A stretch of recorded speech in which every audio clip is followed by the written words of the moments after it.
name's John with the Pine Tree. I have the great pleasure of being here with Barbara Yook. Hi, John. Good to be here. Now this is a little candidate interview for the district attorney's position, and we're trying to let the incumbents or to have the last shot at it, because we think that's fair. And so this is basically to where absentee ballots are now out. Everything's getting down to that wire, and your guys' race will be decided in June, It right? will, yes. And so tell people what would you like for them to, understand about one on the position, but also as they're making the decision process, what things that they should be thinking about. In making the decision to vote, or Well, I mean, on which one? Decisions? Well, I mean, which candidate on there? Which one? I guess differentiation. I guess so. Okay. Well, first of all, the DA is the chief law enforcement officer of the county. I have held that post since 2010. I've been a prosecutor here in Calaveras County since 1997. I worked my way up from the bottom up to the top. Thank you. 97, really? Yes. Wow. Yes. Sorry, I didn't mean to get in the middle of your stream. That's okay. Yeah. That's okay. Well, so I've done just about everything there is to do in the DA's office, from charging cases to trying them. What the DA's office does is we mete out justice in criminal cases on behalf of the people. And what we do is take all reports written by law enforcement. They come into our office. We review them and look at them and decide, is there a crime under the law? Sometimes things are just bad behavior and not crimes. Is there a crime? And is there enough admissible proof to prove the crime? Can we prove it? Sometimes there might be too much hearsay. Sometimes there could be a bad search or a Miranda violation, if you will. So we make a lot of those decisions beforehand, before we decide to charge. Now, keep in mind, the police arrest on probable cause. We have a much higher burden. We have to prove something beyond a reasonable doubt. So there's naturally going to be some attrition there. We're not a rubber stamp for the cops. Well, there should be. Huh? I mean, absolutely. It's another checks and balance. Yeah. Absolutely. So we decide, is there a crime? Can we prove it? And then, of course, the last question is always, should we prove it? Is it the right thing to do? Is it the right thing to do given the defendant's background, given the harm to the victim, given given the sentiments in Calaveras County? For instance, what might fly in San Francisco is not really necessarily going to fly here. Right. We represent the people in that. And part of seeking justice in criminal cases is about pursuing criminals and seeking just consequences. I'm sorry. No, it's it's allergies outside. Sorry. And making sure that no innocent person is prosecuted. It's both of those things, and that's what we do. I've been doing that in Calaveras County since 1997. As I said, I've done every single type of case. I became the assistant DA in 2003 and took on the day-to-day management of the office and the limited civil practice. We actually do some civil work at the DA's office. One of the things that we do is take drug dealers' money. These guys would rather do jail time rather than lose their money or their car. So what we do when we find their assets is we go after the assets and try to take the tools of their trade, because drug dealing is about business. I've also done the civil commitments of sex offenders. And then in April 2010, when Jeff Tuttle passed away suddenly, by law I became the acting DA, and then the board unanimously appointed me in September of 2010. So I've been a DA for 2 years now. Yeah.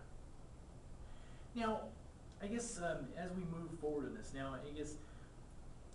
your race, I think, has had some little sharper edges, just because I think it's, it will end in June. So I think one of the things is on, I guess, the role of your office, in essence, like, say, crime prevention and stuff. That's one of the big things that's on people's minds as we see an increase in, like, property crimes and things like that. Now, how do you see your office fit into that? Well, I'm committed to public safety, and for me that means going after criminals, of course, but it also means crime prevention, and we approach it in a couple of ways. One is a truancy project I have going with CCOE. I've been working with the schools to try to figure out a way to keep kids in school. If we can keep kids in school, we can lower juvenile crime right now. It's a kind of a no-brainer, obviously. If kids are doing well and they're in school, there's going to be less juvenile crime. But it also has a long-term effect. If we can lower truancy now and lower dropout rates now, we should be able to lower long-term violent crime. So I'm committed to working with the schools and educators and trying to give our youth the best chance possible of becoming productive citizens and preventing crime from happening in the first place. The best way to fight crime is to prevent it. The other issue facing Calaveras County and all counties across the state is AB 109, Right. of course. It's taken a lot of the teeth out of what we can do, and the prison doors are closed to many crimes right now, is the best way I can put it. About 500 crimes that you cannot go to prison for anymore, and parolees won't go back to prison by and large. And most people coming out of prison won't be on parole. They're going to be supervised by the locals. And what we can do to them is severely limited under the new law. So while we are committed to dealing with the crimes those people commit, going after career criminals and violent criminals and those who would prey on our most vulnerable citizens, children and seniors, we're also still committed to going after the small crimes. And sometimes people ask me why. You know, you have all these terrible crimes happening. Why do you bother going after the small crimes? Well, my philosophy is that if you let the small crimes go, they will lead to bigger crimes. So as long as we can, staffing permitted, we are going to continue to go after the smaller crimes. If you, for instance, let the vandalisms go, the gangs start moving in. If you let the petty thefts go, well, there go the merchants. If you let the misdemeanor DV goes, DV, domestic violence, I shouldn't talk in code, the misdemeanor domestic violence type crimes go, then you throw victims back to the 1980s. So if you let the smaller crimes go, good citizens lose faith in the system. They stop calling crimes in. We lower the expectation level, lower pride in our community, and the criminals take it from there. So I am committed to pursuing the lower level crimes. I see it as a prevention measure. Now, one of the things you wanted to address was some of the cases that have gone to trial. You know, I think did you want to speak a couple things on you know, any specific cases? Well, a case that's been getting some press lately is the Liza case. Although it was completed some time ago, I want to let you know that we had no choice but to take that case to trial. The defendant was willing to plead to an involuntary manslaughter, but only on the condition that he get out of custody. And clearly, we could not let him out of custody. It was not safe to let him out of custody. That would have jeopardized public safety. The last time he'd gotten out, he killed poor Mr. Marvin Brown. So that was not an option. He wasn't willing to plead. We can't force him to plead. So we had to take that case to trial. Now, my opponent has, I believe, on your interview with him, estimated that it cost the county $150,000. I don't know where he got that number. I don't know that it's accurate. I believe that part of that figure has to do with the cost of a visiting judge. Well, that's a state cost. Not that that's necessarily a good thing, but it's not a county cost. I do have a budget for expert witnesses, and that's part of doing business. When we have to take something to trial, if we need an expert, we need to pay that expert. It's not a blank check. If we go over our budget, we have to go to the Board of Supervisors to get more money.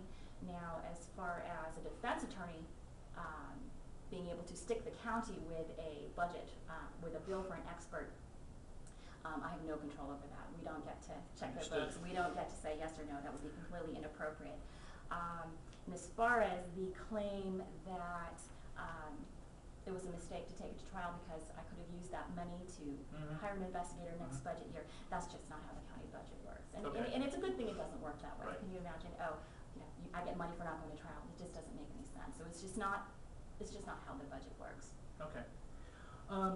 I guess then if you're looking, if they're looking to do it, a few little differentiation points on why they should check your name, what would you say the top 2 or 3 issues would be? Experience, I think, is the issue. I have experience as a prosecutor here in Calaveras County for more than 14 years. I've been prosecuting crimes. I came up from the bottom all the way up to the top. I've done thousands of prosecutions. I've done hundreds of preliminary hearings. I've done research, motion work.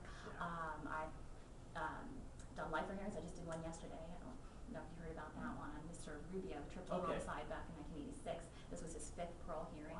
I do the lifer hearings. I've just done such a broad range of things with the DA's office and done them successfully. I haven't necessarily won them all, but it's not about winning, it's about doing justice. So my breadth of experience is such that I believe that I am the appropriate person to be leading the DA's office and to be the chief law enforcement officer of the county, as I've done for the past couple of years. You know, Calaveras County can't afford the luxury of having an administrative figurehead. When my attorneys come to me for answers, I have to be prepared to give them to them, and they can rely on my experience to guide them in the correct direction.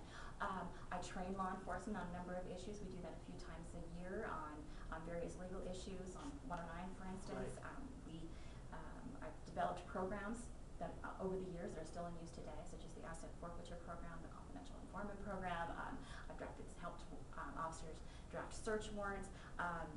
It really comes down to experience. Got it. It comes down to experience. And also, I think I've proven my integrity to always do the right thing. I don't get distracted by statistics. It's not something that I consider in making my decisions. I think that's inappropriate to do so. And think about it. If your relative were accused of a crime, Right. and the DA was reviewing the case to decide whether or not to charge it, would you want your DA to look, oh, I need the staff for this month, I'm going to go ahead and charge it? No, of course not. It's inappropriate. Because you might think that would be an easy win, so to speak, padding the stats, but not necessarily Sure. the fairest thing to do. Sure, Yeah. sure. Okay. It's just not an appropriate consideration. Yeah.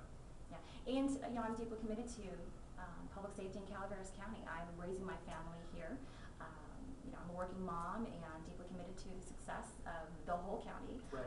Not only the criminal justice system, but Yeah. also our schools, and it's for all of us. It's for our community, and I have the experience it takes. All right.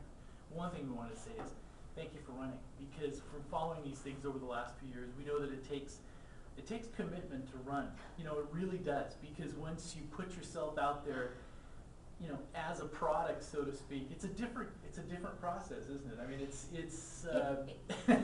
really is. I have to say, honestly, I left my political ambitions back in my 20s. Right. That was well before 97. Right. I didn't expect to be running for office, but you have to step up to the challenges that you're given. I'm the right person at the right time, and believe me, I wouldn't be doing this and putting my family through this if I didn't think it was my duty to do so. Understood. Thank you.